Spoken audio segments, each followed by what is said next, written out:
Big, thank you so much.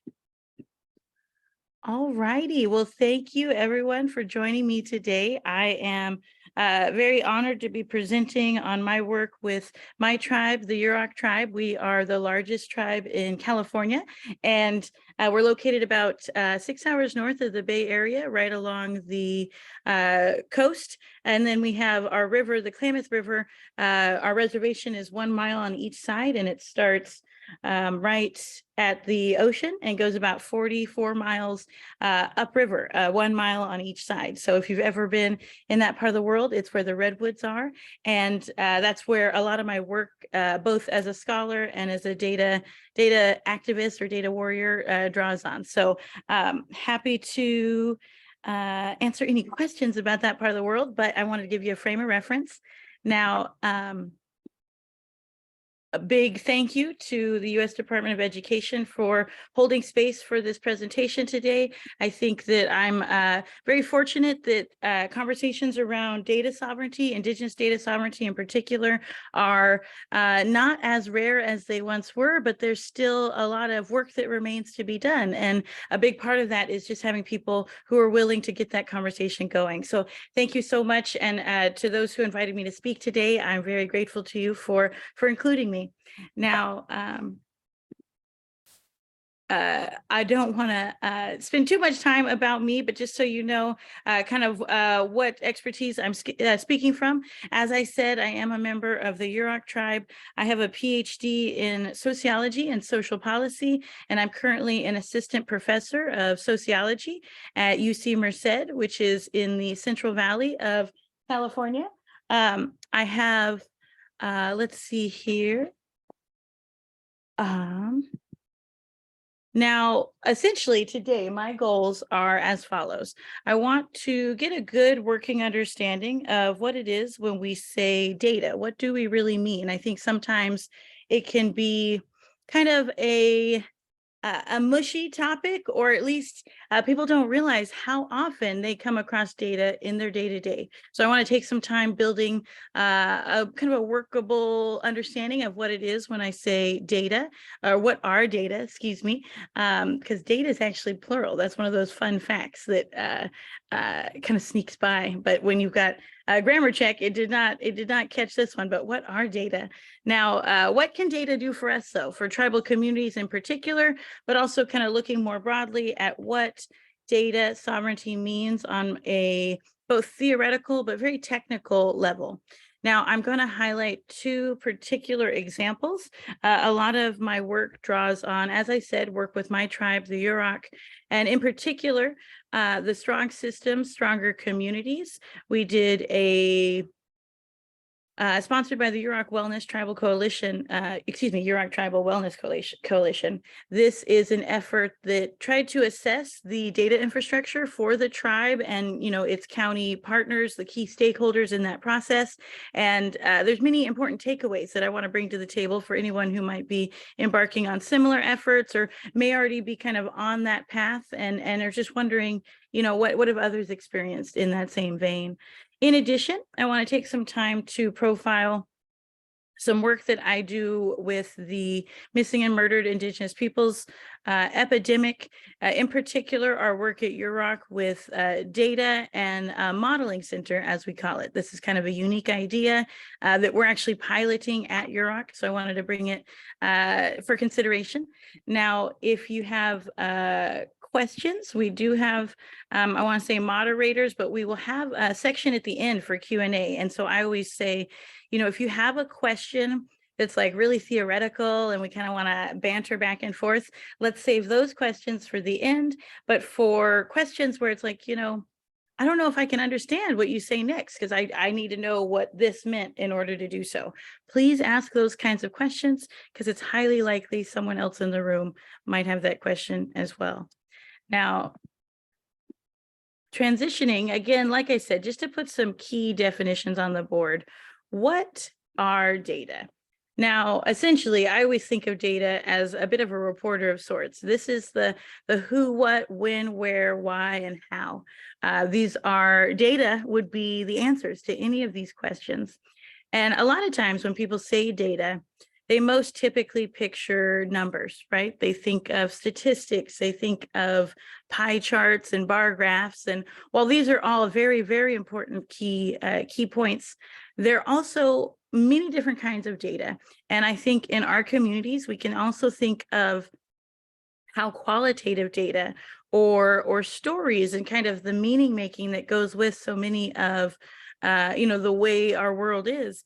This is also very, very key data. And so in our work and in just my orientations as a scholar, I'm always trying to keep an eye on both of these sources of numbers and stories, not to make an either or unnecessarily, but we can often see our data kind of falling into two camps. Now, it's always important, and this is something I teach in my methods courses, that you don't want to get stuck on a certain way of answering a question, like, I only use numbers or I only use stories. Instead, really the question you're asking is what you should be working backwards from when it comes to the actual method of study that you want to use. Now, numbers often lend themselves to the who, what, when, and where kind of questions, just to get that kind of basic understanding, establish baselines, etc. Now, stories or interviews, more in-depth methods, these are more appropriate for our why and our how questions. And I think we can each think of a variety of scenarios where we would often probably want to use both. And so that's where you get into that realm of mixed methods, right? Now, just a couple examples, again, to help make this more real. I think a lot of people don't realize, even though data can seem like this really far off concept that, only nerds and data geeks like myself are concerned with, actually, we're surrounded by data at all times. And actually, a big part of the data sovereignty movement for Indigenous peoples is to reclaim both data kind of as a source, but also the empirical methods that go with it. It's not just Western ways of knowing that conducted research or had empirical methods. In fact, we can think of the great many things that we would naturally had to have collected data on in order to be able to understand, whether it's the movement of the salmon or river flow. All of these are things that in pre-invasion would have been things that we were collecting data on, even if it looked differently. But in present day, we can also see where data kind of pops up. In our work at UROC, we have a big kind of biological science apparatus as stewards of the Klamath River and all of the flora and fauna that depend on it. We're always using data to keep an eye on fishery counts, water temperature. We all know how important COVID information was, public health departments for those tribes who didn't have one before COVID. More often than not, these were things that kind of came from that. And, in a small silver lining, we saw public health data both being collected, but also distributed to tribes as stakeholders. We also know, right, in an education wheelhouse, we have tribal student performance, but how Indian education, right, is associated with tribally enrolled students.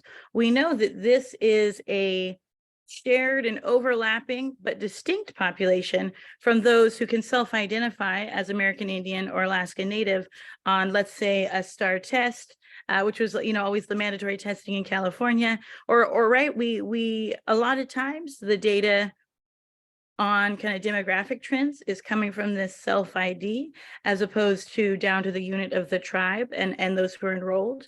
Now, not to say that one is better than the other, it's just important to acknowledge these kind of differences in the population of study, and then in turn, what they can tell us depending on the questions we're asking.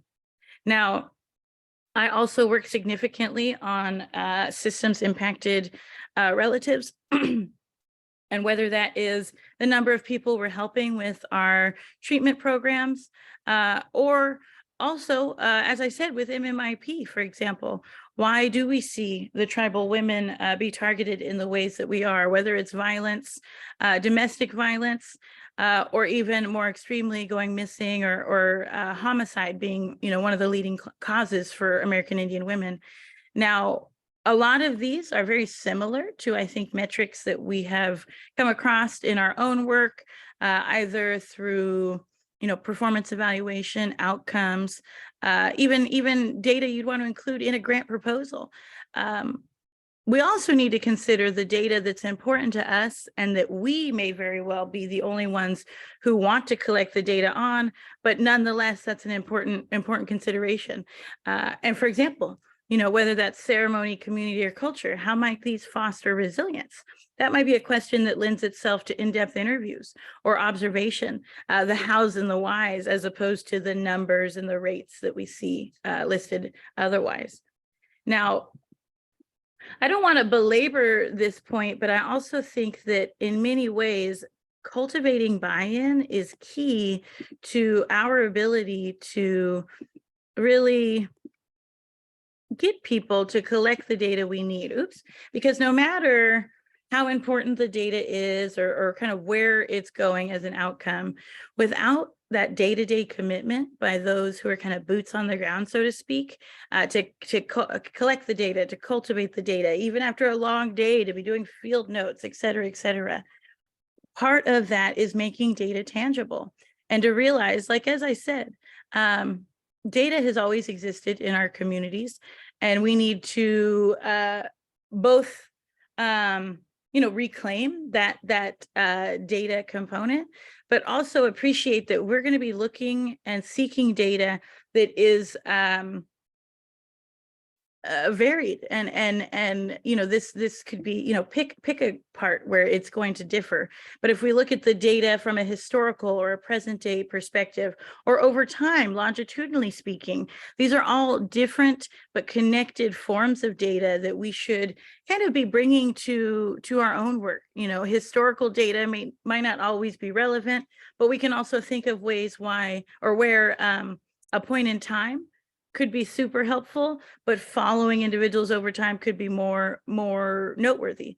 These again, you don't want to be bound to any one way of doing things, but you also want to match kind of what you're asking with how you'll be asking that question, or answering it rather.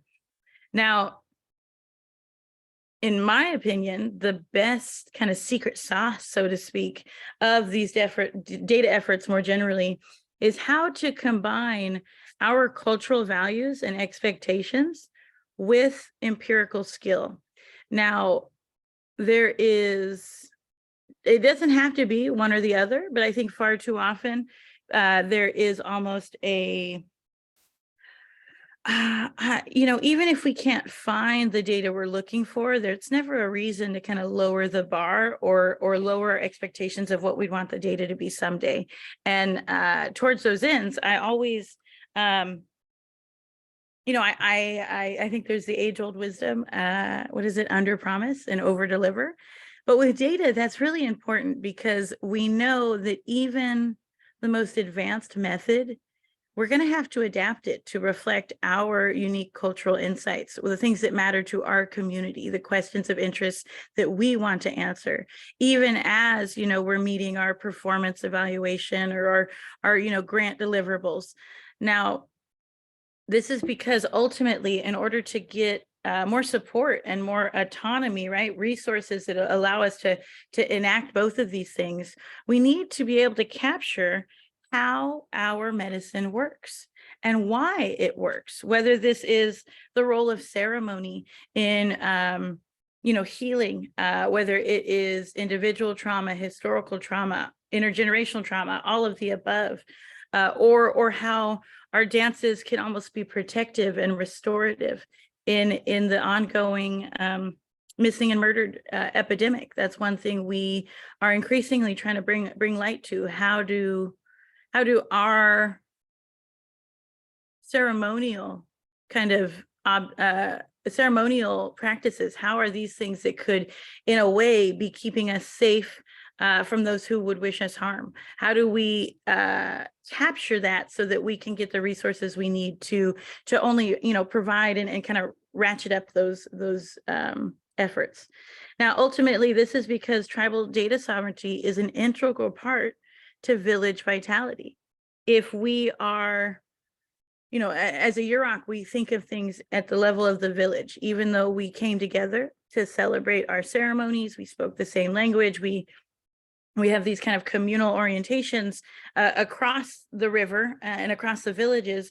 We also, every village was its own unit, and there is, if we think of this analogy to like each tribe needs to really think through the data that is most important to their kind of metrics of interest. What are the variables they're tracking? What are the things they want to intervene in? And how can we link that to village vitality? More often than not, we need to establish baselines, and we need to get a handle of how things are to capture the very powerful interventions that many of our tribes are enacting in real time. Now, whether this is in education, whether this is in criminal justice, there are so many examples where we know there are programs that are making differences in the lives of our relatives, but we don't yet have the data to show the funders, or to just be able to distribute that those good ways to other communities to use them in turn. Data is often that linchpin between taking something from a pilot to a scalable model. Now, I do want to just keep an eye on the chat. No questions just yet, but feel free. Like I said, if I say something that is confusing, or you just feel like you need to know more about to appreciate what I'll say next, don't be afraid to put those questions in the chat. Now, what can data do for tribal communities? I don't want to present an exhaustive list, but I do want to just touch on a handful of points that, in my opinion, I've seen be the case for Yurok and other tribes. For example, solutions. At the end of the day, we can, we can quantify the missing and murdered epidemic all day long. Terribly, that is one of the first places we often have to start, because we know that it's intense, but we don't know to what scale. We aren't doing this just to ask the question from a theoretical or inquiry level. This is because we're trying to intervene. We're trying to find solutions to problems that are in many ways reflection, right, of historical trauma and the invasion accordingly, but are also now our responsibility as tribal communities to intervene, right, and walk with our community members navigating obstacles and institutions. Now, we also pragmatically have to think of the different ways we are asked to muster data in a day-to-day sense, whether this is logistics, if we think of the grants, right? Accountability, grant seeking. Sometimes though, there's kind of a catch-22 where you need the grant to get the data, but you need the data to get the grant. And so I really call to action anyone here who might be joining as part of kind of tribal leadership or in a position to kind of share points accordingly. Sometimes tribes have to step up and be the first ones to kind of collect the data, get the questions and the ball rolling, which isn't how it should be. When we think of the resources that should be provided, resources for data should absolutely be a part of that conversation. But in the absence of resources accordingly, you can stay caught in that cycle, or you can step up as a tribe to answer those key kind of baseline questions that will then allow you to seek further grants and design programming accordingly. In our community, it's also a tool for actualizing place-based interventions. As a social scientist, I know all too well that a great majority of kind of social science solutions, or if you're in a community that maybe is resource constrained, there is often a kind of pressure to just move away, that is how you would prosper. And I think facetiously, when I think of our communities, as a Yurok person, we were never removed. So our reservation incorporates some of our most sacred landscapes. And I know they've always wanted us to leave, quite honestly. So ironically, now in present day, it will be our own choice. That is why we leave, because the reservation has become a place that's difficult to live for a variety of reasons. I don't think that is in any way the solution that many of us seek. And so instead, data is a way to underscore and actualize place-based interventions. In our community, for example, mental health and residential treatment are very, very hard to come by, particularly treatment that allows an individual to stay with their family and live on the reservation. We are happy to say, though, we've been able to advocate and lobby for resources to provide these kinds of facilities, in large part because of the data work we as a tribe have been willing to kind of take on and pioneer, even as funders are still kind of catching up to what we had to kind of pursue in their absence. Now, this is also, in some ways, this can also facilitate the kinds of changes we need to see beyond tribes. For example, the use of alert systems, whether, you know, when you think of the Amber Alert, that comes to mind. A lot of people don't realize that the Amber Alert can only be issued in really, really specific circumstances, and that actually those who go missing from foster care, or those who, you know, where foul play is suspected, that's not always something that would precipitate an Amber Alert, and that actually the ongoing discussions of things like feather alerts, these in many ways actually came from data efforts to try and identify those gaps. By being able to quantify those gaps, policymakers were able to come up with some very specific interventions that ideally will be implemented in the coming months.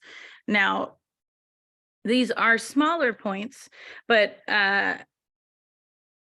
I think it's always key to acknowledge that we're not just counting data that is important to outside funders or could be, you know, parlayed into some kind of support long-term. We also are asking questions that are important to us as tribal peoples. And what's unfortunate is they actually observed after a significant kind of Narcan training in the area, that as much as they were tracking people who passed away as a result of opioid overdose, very rarely were they tracking those people who were saved through Narcan administration. And it was only through the insight of boots on the ground, people working on the front lines, who themselves were like, you know, actually, you know, obviously you don't want to ever be in a position to have to administer Narcan, but if you are, it can very, very tangibly make the difference between life or death. And to not be collecting data on that is a huge, huge oversight.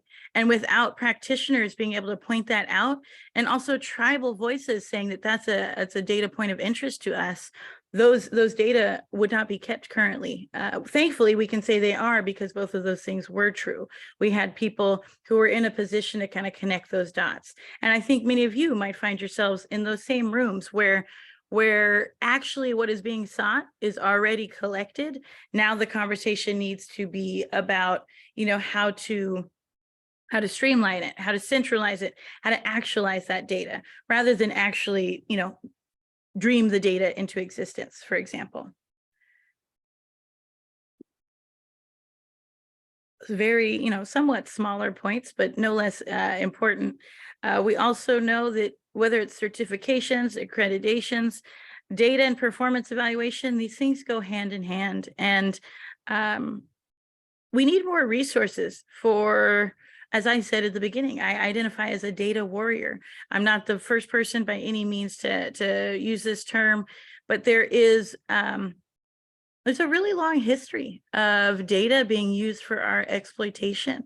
And I think that it's not unreasonable to have mistrust, both of data as an enterprise, of the methods accordingly, or even the people coming saying you should be collecting data.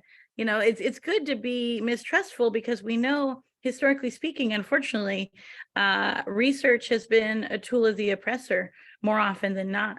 And so part of that is to realize it's not just a Western enterprise to have ways of knowing and to collect data accordingly. We need data for us, by us.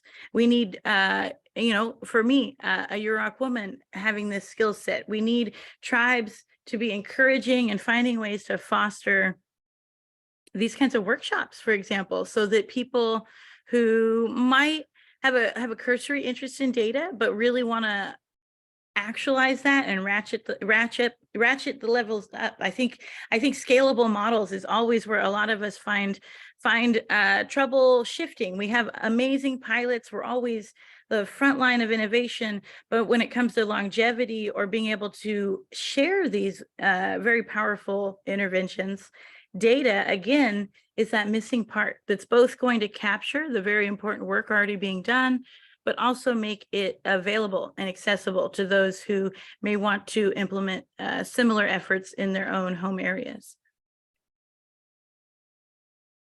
Now, as I said, I'm going to bring to light two specific examples, essentially spotlighting the Strong Systems, Stronger Communities report by the Yurok Tribe Wellness Coalition. Now, just take a moment to kind of, I'm going to show you the next slide. You don't have to read it all, but why I put this up is almost to overwhelm you in a way, because if we look, we can see in one tribe, in a snapshot in time, we were actually able to demonstrate that data is everywhere. That the number of data points and kind of variety and sheer breadth of data collected by any given tribe or any given tribal department is actually very wide ranging, and that we don't struggle from a lack of data, but rather other obstacles, whether it's access, availability, centralization, all of the above. Now, excellent. I'm thankful for the point. Yes, if there's anything you see here today, you will get a chance to review it later. I'm very grateful for the team for making those resources available. Now, one of the things that does kind of as much as we want to be very grateful for this rich breadth of data, the depth, just wide ranging points, whether it's behavioral health, educational data, trauma data, public health, all of these data points. Going on to the next page, even we've got inpatient treatment numbers, prisoner reentry, outpatient, tribal workforce trainings, TANF recipients.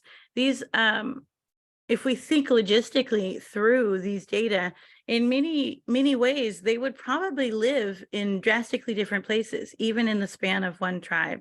So there is a real need to consider how do we make data workable within a given institution? If we take a tribe, for example, how and what are the mechanisms needed such that an education department, for example, would be able to draw on the resources of their behavioral health or their tribal courts, right? If there's a family or what if a student is struggling with truancy and we know that we have resources available to them, data is one of the ways that can kind of provide that kind of wraparound, holistic service provision that I think many tribes really want to provide, because it's very rare that you'll have a family come in or an individual come in and it's only one thing they need. More often than not, they are both in need and eligible for a variety of services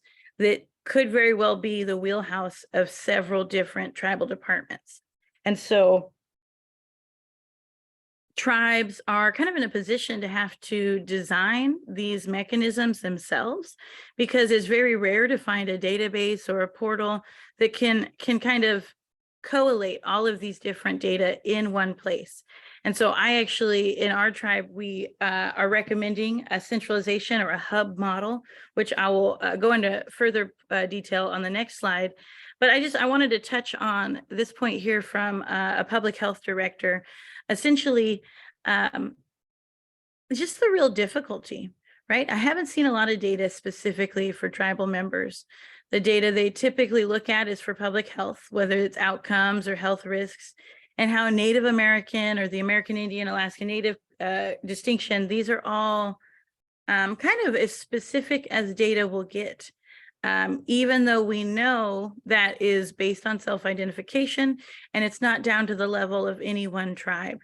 And so in her words, she was saying that really moving forward, it's going to be important to have our own data collection and research for the tribe, and that this isn't just unique to Yurok by any means. In most cases, even the best kind of stakeholder partners, whether it's education or criminal justice, health and human services, I don't think we can actually expect them to do what we're not able to do for ourselves without a data collection apparatus that honors our kind of values, expectations, and practices as a tribal body. How can we expect those stakeholders to kind of grant us access to their systems? Or, I think there has to be a level of access and accountability that is never barred from a tribe. But at that same token, partner organizations, peer organizations need to realize and appreciate that the tribe has the infrastructure and the know-how to keep that data safe, right? Now, oftentimes, we have to work our way around different kind of data myths that can limit our ability to access the data on our tribe. Let's say we have the apparatus, we have the know-how. Where is it that we find obstacles from there? And I think these data myths are where a lot of them come up. Whether it is, I don't do data. I think I've belabored the point that data is everywhere and that it's very rare to find someone who doesn't do data. But it's not unheard of for someone to think they either don't do data, or that even if they do, data is not their job, or worse yet, data doesn't help me. I think these are all pretty common, even if no one ever says them out loud. They can kind of be almost an orientation against data, or at least not conducive to data, that as a first order concern, we have to do a lot of work to just debunk and really from a place of education, make it clear how data is not some far off concept, that it's actually actively happening in real time, and that it is everyone's job to be collecting data in some capacity, because ultimately it is a tool in all of our toolkits, no matter what position we find ourselves in. Now, often we'll also come across access myth. Now, this would be, when wellness data, we say wellness data can't be shared. Let's say a tribe is trying to support a tribal member who's in residential drug treatment, or has been a walking kind of criminal justice path for some time. Those partners that are walking with them might be hesitant to share data because they have this kind of myth that a tribe does not have access to such data. And what's difficult is I really think that's because it's in a gray area more often than not. If we think of the closest corollary, in my opinion, would be criminal justice and criminal jurisdiction. For example, in California, tribes and the state have a joint jurisdiction that is somewhat different than those states where the federal kind of FBI jurisdiction, that is who would address a criminal action. Now, in those tribes, well, in both cases, regardless of the state or the feds, you're seeing concurrent jurisdiction of the tribal body, which means not that the tribe should have access to every point of data collected by that one organization, for example, but instead that tribes, with an individual's permission and consent, should have access to the data that's relevant to their enrolled members. Now, there are mechanisms and consent processes that would undergird that. But if you're encountering those myths that tribes don't have access to such data, or that in some way FERPA and HIPAA prevent tribal access to this data, I could not disagree more strongly. I could not push back more. And I really, I always have to come from, giving the benefit of the doubt, at least for my own sanity. And so I think there is just a lot of education that needs to be done on each of these points. When we think of FERPA protecting data for education, student data accordingly, but then also HIPAA protections when it comes to wellness data, health data, et cetera. Often, I think the pendulum out of an abundance of caution will swing too far to the extreme, where a tribe having access to data is actively denied, when in all actuality, it could be very reasonably shared in a way that would actually support the individual better with their permission and with those kind of MOUs in place. But I always really encourage people to think beyond an MOU, because more often than not, right, those are living documents, but not in a good way. They usually die with a change of leadership or a change of policy. And so finding ways to honor tribal access to data that go beyond a one-time agreement that can very easily, unfortunately, be taken back. That's where I would like to see a lot of data conversations go. But in that vein, they have to take FERPA and HIPAA head on, right? Now, in the absence, I think of, back to this point, I think we also need to think through, how do we really ensconce tribal access to data through policy? Because right now there is so much gray area that people will almost kind of lean on that in a way that just ultimately leaves tribal families and tribal individuals less supported, because they're not able to tap into the resources that their tribe could very well add to what they're already receiving, supplement, or even do better, right? Because we know there's a variety of resources we could provide that are culturally appropriate and have been designed accordingly. Ultimately, we discovered kind of different obstacles as well as different supports for data efforts at large. And so I just want to shine a light on a handful of these. Whether, as I said, I actually in the course of this presentation have modeled one of our takeaways, that there is just a real need to cultivate buy-in around data. I think there's so many problems around data considerations that would honestly go away very quickly if people had an appreciation for what data was and how important it is to helping them do their jobs better. We also, at that same time, though, we cannot belabor the importance of data and not provide resources accordingly. We need to hold our, the trust responsibilities that are owed to us should have data be a component, but we also need to think where our tribes can step up and kind of get that ball rolling, so that we're not waiting on others to do what we should start doing for ourselves, even though the data should already be collected. It should already be something that's tracked. For example, the case of missing and murdered, you'd be surprised how rarely these numbers are tracked by any of the appropriate authorities. And instead, it's tribes who are going to have to lead the way to hold those systems accountable. Now, on the subject of systems, I really, to the previous point, it's very difficult to find a system that would be able to speak across tribal departments, that we could have someone in public health accessing, just as they did in foster care and at the tribal court.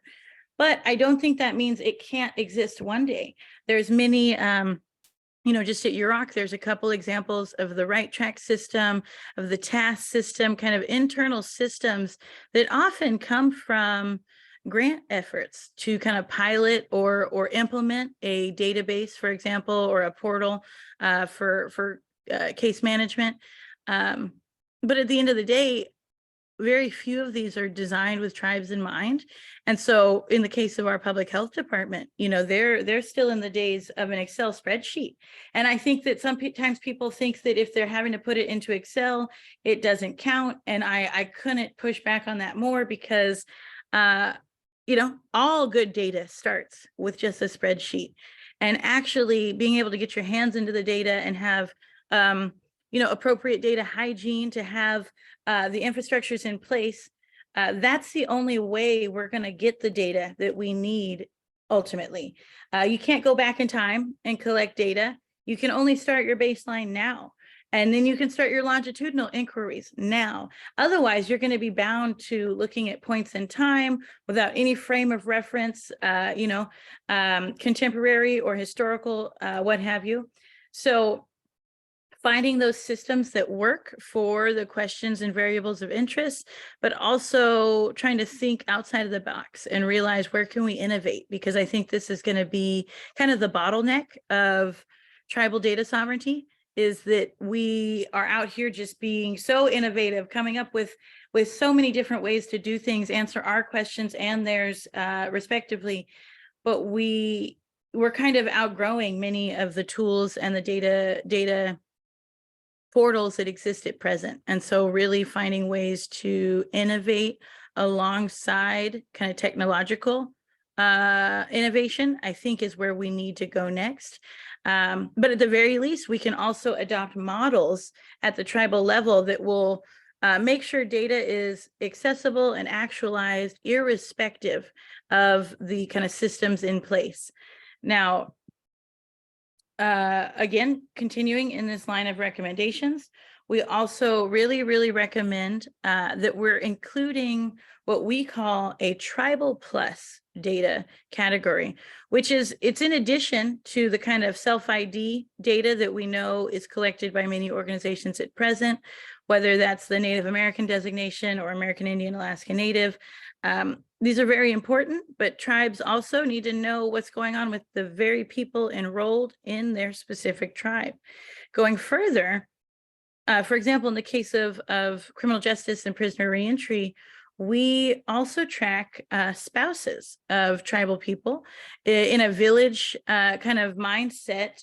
If you had married into our community, you would be very much a community member. You would be someone whose outcomes are just as important to us as, you know, the quote unquote tribally enrolled people who were there first.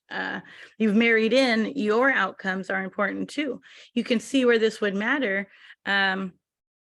You know, what if you're seeing a tribal spouse be repeatedly booked for domestic violence? If we were looking just at tribally enrolled people, we wouldn't see that. And while that requires a little bit of kind of local knowledge and know-how, there is something to be said for collecting data down to the level of the tribally enrolled, but also thinking creatively as to what other populations would we want to be tracking alongside that. Now, we need to be prioritizing the money, labor, and infrastructure for the collection of tribal data.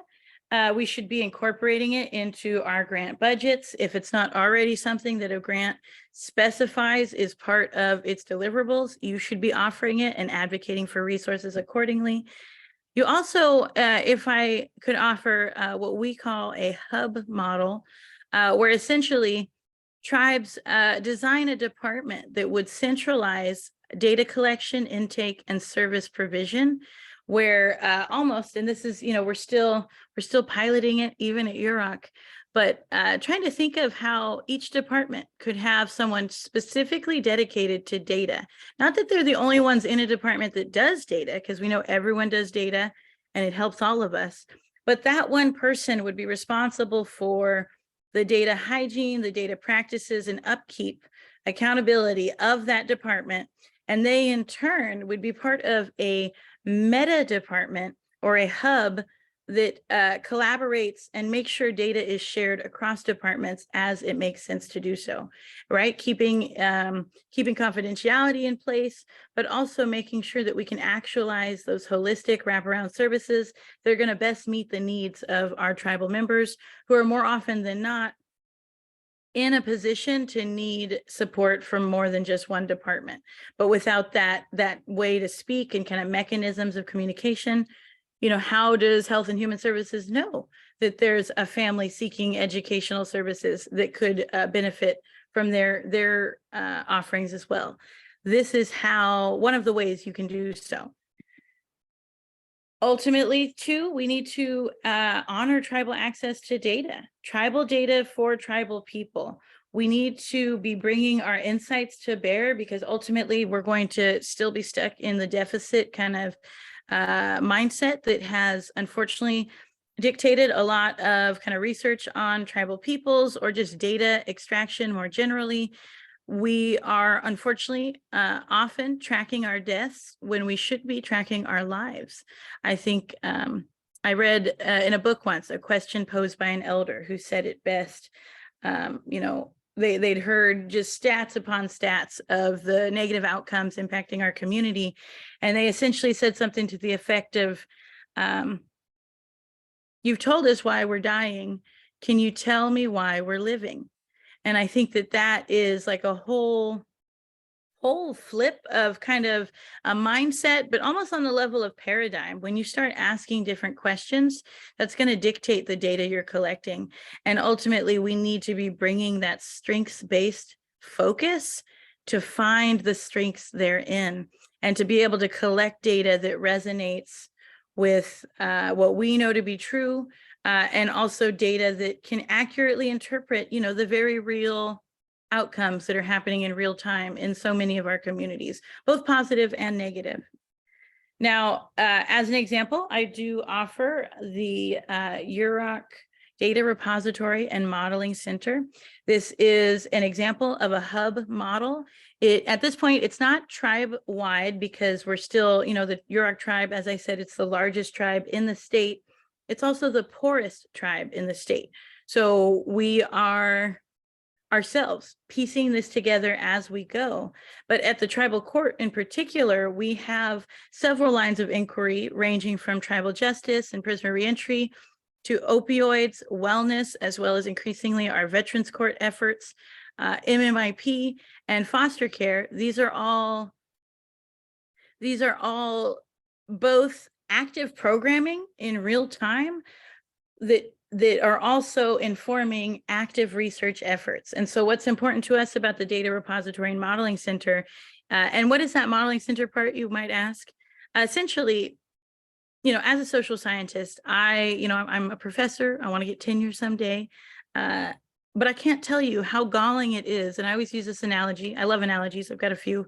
My first one is that sometimes data, it can seem like, you know, so what? Like, I can resonate with that. Sometimes I feel like I've been called to a burning house. There's a house on fire, and I know there's people inside. And instead of being able to run in and help, I'm being told, I need you to stay outside. I need you to measure the flames. I need you to tell me how hot it is. Like, you know, where's the flame going to go next? Like, and in that heat of the moment, pun intended, it can almost feel as though that information is neither here nor there. But what you might not appreciate is that without that information, the people who are on the ground, who are going to run into that house and who are in a position to support those within, they need that data to be able to do that job well. They need those questions to be answered in a way that honors our ways of knowing, and can empirically give them those tools to intervene. We also, though, want to make sure that what we're learning is impacting our programming in real time. And so that's where the Modeling Center component comes in, where the things that are coming from our research are actually being modeled actively in our tribal policies, our tribal court supports. And here I have a pilot image for what we are calling NACOXIP, which in Yurok stands for an acorn grounds. And, you know, for us as California Indians across the whole state, acorns were very, very important. It was a staple in many of our diets. And I always make this analogy of an acorn grove and how, you know, people want to plant trees today and eat their fruit tomorrow when it comes to data. And we know that's not how any tree works. And I can tell you that's not how any good data works. It can sometimes be overwhelming to know that you're planting seeds that may well not bear fruit for years, even a decade. But in order for those questions to be answered in 10 years' time, we have to start the baselines now. We have to start the longitudinal collection now. And I mean, at the end of the day, we've all eaten from trees planted by those who came before, right? And so why is it that when it's our turn to make that investment, why does that seem so hard to come by? Perhaps by reframing it and making it seem both something that is of vital importance now in a programmatic sense, but also in the long term to actualize those interventions that are going to take place on kind of a 7th generation perspective. Missing and murdered comes to mind. As much as I I'm running around from meetings today even on the subject. It's not something that's going to be resolved in any one financial quarter or any one fiscal year. These are solutions and inquiries that are going to be operating on a time scale of a generation, perhaps. And so we need to really be mindful about how those resources on the front end are going to have gains for years to come, but only if we are willing to kind of invest that and prioritize them now in that way. I want to make sure we have plenty of time for questions, so I'm briefly just going to provide an example of the work on missing and murdered. I really recommend, if anything I've said today on that issue in particular is of interest, please give us a Google under Yurok Tribal Court. You can find us, as well as I Will See You Again in a Good Way, or Taki Skoyi Sa'a Newa Check. This was gifted to us by our language department, essentially hoping we will see our missing and murdered relatives again in a good way. And in our year 3 progress report, we actually offer a great number of tools for tribes looking to intervene in this matter in real time. We also ensconce that, though, within a larger research effort, so you can kind of see how the two parts inform one another.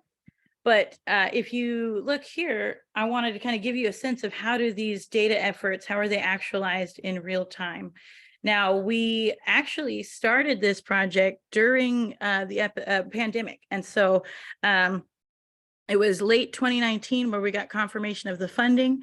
We had very big hopes for 2020 and obviously had to adapt accordingly in a way that allowed us to keep going with this important work, but also was doing so in a safe way, right? So in our year 1, we spent time establishing the scope and severity of the issue just to get the lay of the land. I always say you don't know what you don't know. And so before you can do any of these interventions or hold law enforcement accountable, any of that, you need to actually know what's up. And so in those reports, both the year 3, but going back to year 1, you'll find resources on how to do that in your home area. We also did a very intensive dive into case files and cold case inventories. It's unfortunately a reality that, in the nation as a whole, not just on this issue in particular, we are actually in a cold case epidemic. If memory serves, if something happened to you today and the case wasn't solved within the first 2 weeks, give or take, it's highly likely, I want to say it's either 40 or 60%. I can't remember right now and off the top of my head, but essentially a significant portion of cases, particularly homicides, go unsolved. And if anything, that's like a social problem that we are having. I want to say it might be 60%, that there's actually only a 40% chance that your case will be closed once it reaches that cold case designation. Ultimately, though, even with this knowledge in mind, we had to keep an eye on, what are the obstacles that are preventing the data part of the MMIP investigation, and really relationship building. We have to work with a great many number of institutional partners to support tribal members appropriately. And so investing in those relationships, even when there's been a history of bad feelings, at the end of the day, tribes are here no matter who the sheriff is, no matter what office wins the election, right? So cultivating those ties are the first step towards building any sense of accountability in a justice-seeking sense. Now, in years 2 and 3, we continued these efforts, really focusing on what has been done and what could be done better, and bringing to light the tools and the resources that tribes can offer institutional partners in this effort. Now, in year 3, we offer essentially a toolkit that was designed with the tribe kind of taking the lead, but we used key partner networks with law enforcement and service providers so that this is a resource that can be used right now. Like, you could look this report up right now. You could make sure your tribal police has it. Not only is there a lot of just kind of informational material that's very important to know, particularly if there's kind of jurisdictional murkiness, but there's also just even things that a law enforcement, an officer can put in their car. They have something sometimes called a posse box, which is like a super first aid kit, and it will have instructions on, calls for service usually are pretty standard, but what if there's a wildfire? What if there is a flood? What if someone has gone missing?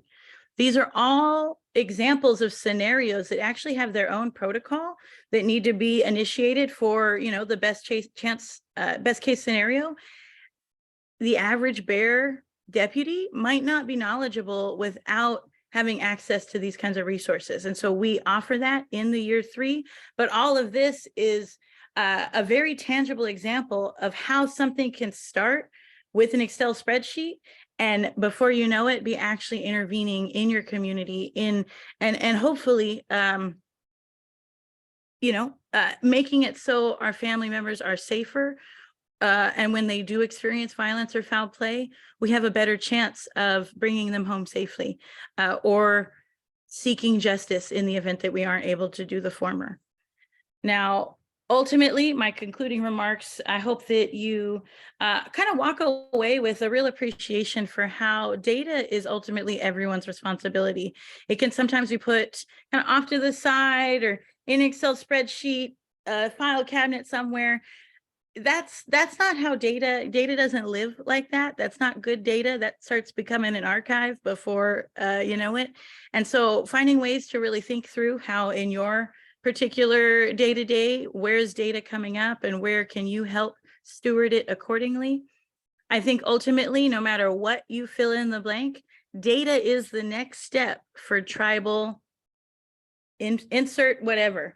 Data is often how you're going to make it real and how you're going to make it bigger and better. Not to say it's not already real and it's not already big and awesome already, but that's that little bit of something that you might need to help translate it to those who can't see what the tribe is seeing or what we know to be true already.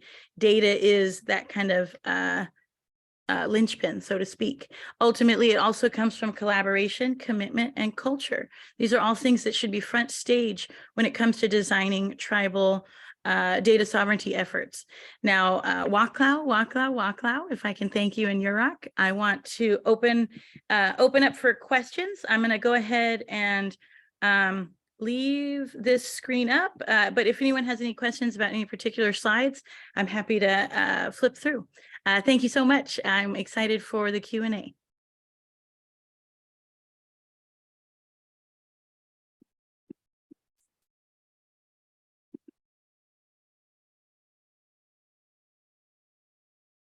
I do see in the chat too. Thank you so much for that comment. Data for us, by us.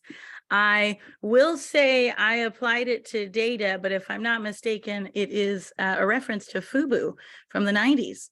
I don't know if they still make stuff, but a Black-owned business in fashion. Yeah, FUBU. So data, FUBU. We could get it on a shirt.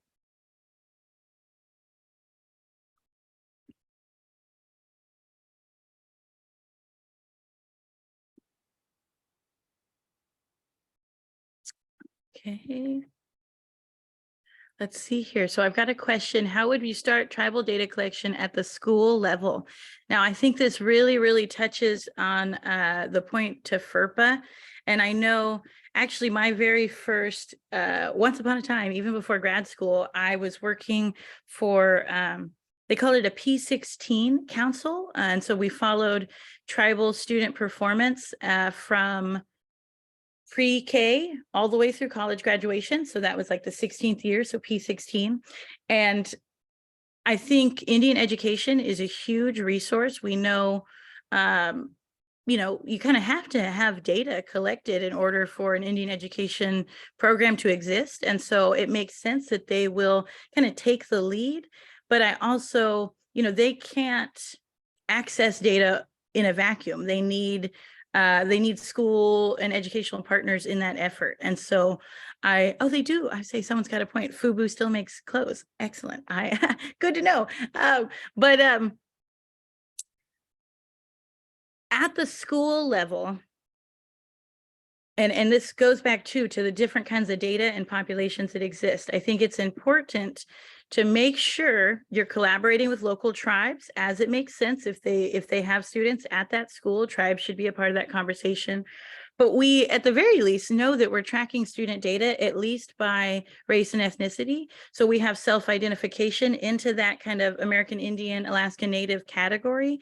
And so there's no reason that that data shouldn't be actively kept alongside whatever other racial categories are being tracked at a school. And so establishing whether or not that is the case is where you should start. But I don't think the conversation can stop there. I think there needs to then be a further inquiry of tribal enrolled individuals, because they are the ones who are going to be eligible for Indian education support services. I think sometimes there can be such a small population at a school that a school will say, you know, we want to protect confidentiality. We're going to hide behind FERPA and small ends.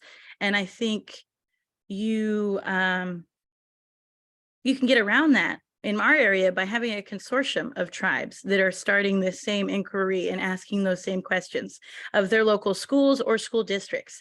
And so if it seems like one school might be too micro, I really would encourage kind of looking at it at a systemic level and then bringing in those partners accordingly. Now, I'm trying to keep an eye on the different questions. So I've got Q&A. We've got a question here. Is there any tribes who do have a model hub and use that data to make decisions? I would have to say, I feel like our tribe is the one example I can come up with, but even we are still a ways off from actualizing the hub across the entire tribe. But right now at the tribal court level, that's incredibly important to our programmatic efforts in real time. I know our research arm, you know, it's important to us that we're not just navel gazing or doing research for research's sake. And so there's always a real moving in tandem with the questions we're asking and what we're looking at from a research perspective with what we actually need to do to meet the needs of our system's impacted relatives. And so, for example, my work on prisoner reentry with the tribal court has inspired pretty significant record expungement, and kind of we do workshops where people can come in and kind of get help cleaning up their record or going through the necessary procedures to kind of get that process started. And so I would definitely check out Yurok as an example, as well as any tribes that currently have an IRB. While they might not be using the hub model as described, I think those are going to be examples of tribes where you're seeing research and data impacting what's happening in real time. But I was just in a meeting today. It's crazy how fast a lot of these efforts are moving, where even a few years ago, we were asking for things to be done that are now being done, but now the data has to catch up. So it's very exciting, but if you blink, you might miss it. Yeah. Let's see. I see term needs-based assessments for data collection was deemed offensive to our tribal partners. Do you think this term is okay to use? Is it okay if it's just used by the tribes? Kind of asking out of curiosity. Well, I always think it's so important, right, to be purposeful with language. And so, you know, I know a lot of times it kind of reminds me of the verbiage around when we talk about marginalized populations or historically underrepresented being, you know, there's kind of different words around that to front stage that no, actually, these have been historically excluded populations. And so I think that needs-based assessment, I could see where reframing could be useful. At that same time, it's always a very delicate balance of trying to honor a purposeful language without having to kind of put undue effort into translating it to inevitably the external actors will also be speaking with. So I think that it makes sense maybe that documents may have multiple names depending on who you're working with. And also, you know, a needs-based assessment might be really kind of out there. So like, what does that actually mean? You're trying to speak with people and understand how you can support them better. So what if it's, you know, a support inquiry, like finding ways just to reframe it, I think can often be effort well spent. Even at the end of the day, it doesn't change how you're doing something, if you're doing it in a good way, of course, but it just might be more purposeful. And because we know there's such a history of extraction and exploitation, we don't want to necessarily throw the baby out with the bathwater, but I think it means that everything is arguably open for consideration in a way that honors that kind of strengths-based narrative that we know has been lacking from a great majority of kind of inquiries into our outcomes as tribal people.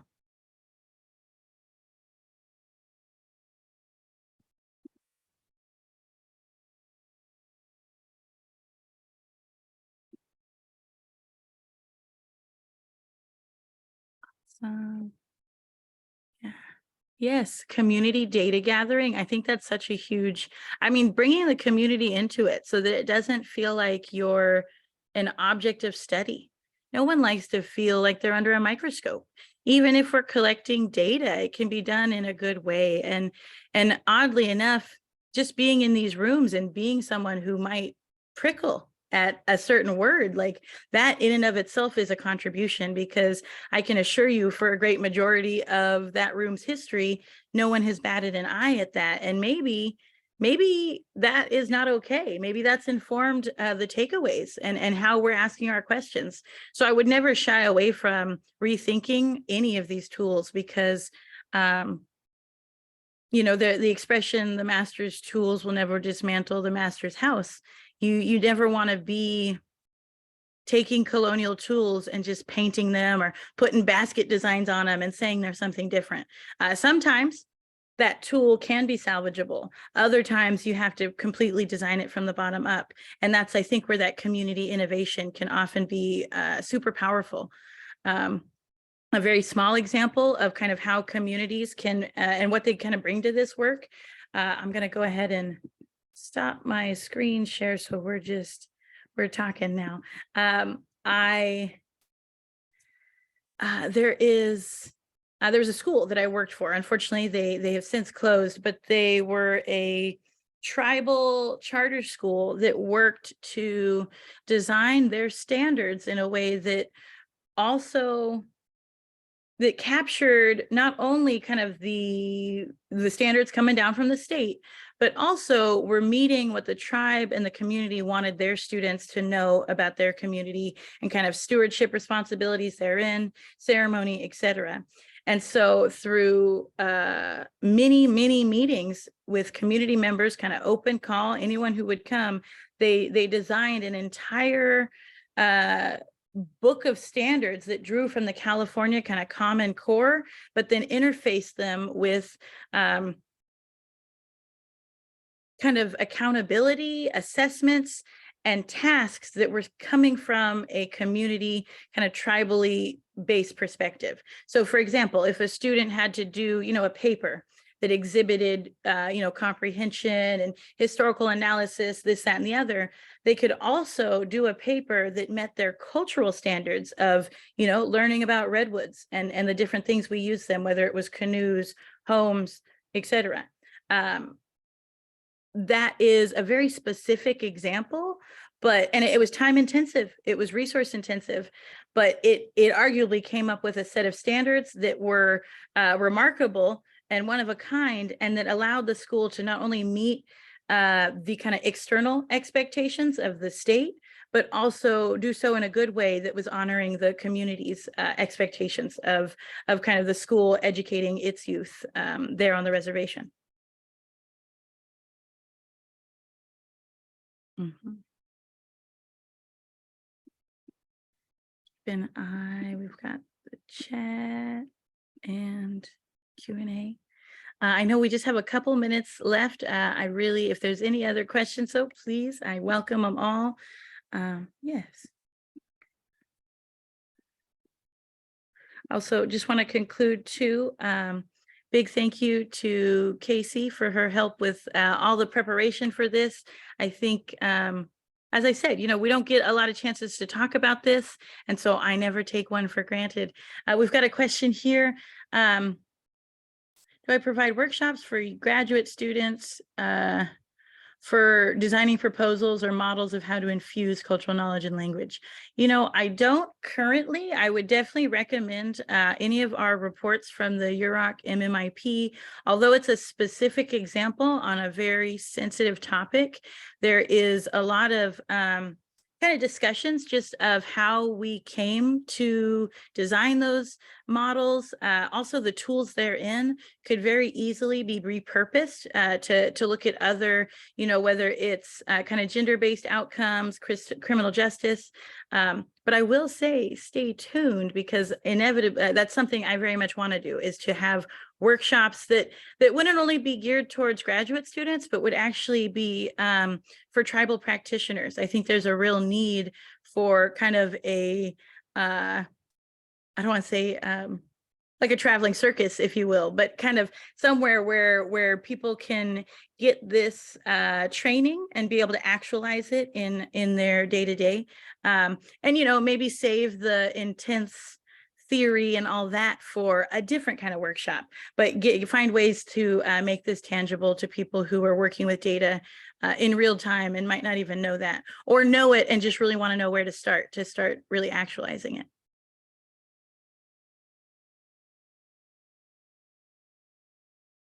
Thank you for that question.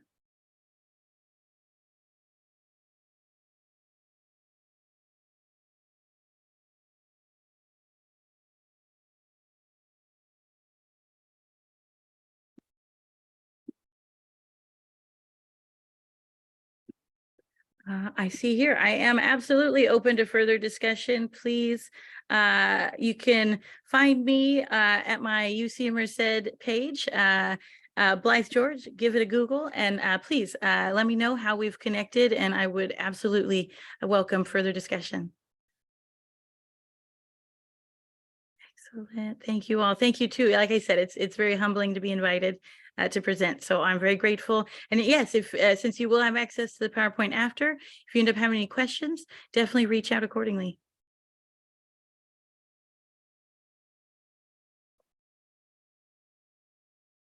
There we go. Hey, thank you for that.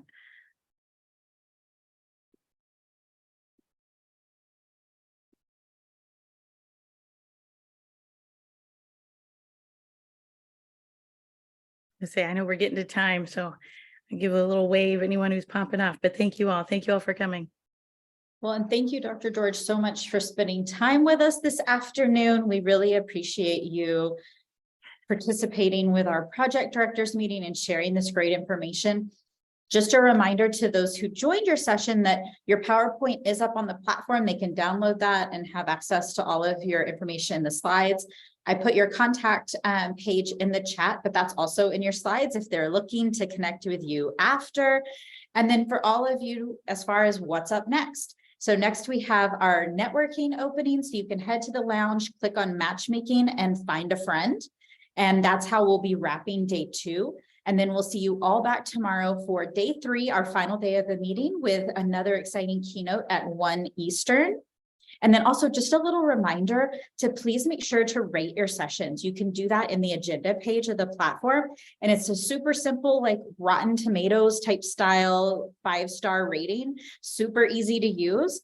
So we would really appreciate all of you just popping in and doing that, so we can also see the sessions that have been really beneficial to all of you, like I know this one has been. So again, thank you so much, Dr. George, and we will see all of you either on matchmaking in a bit or tomorrow. Thanks again. I wish you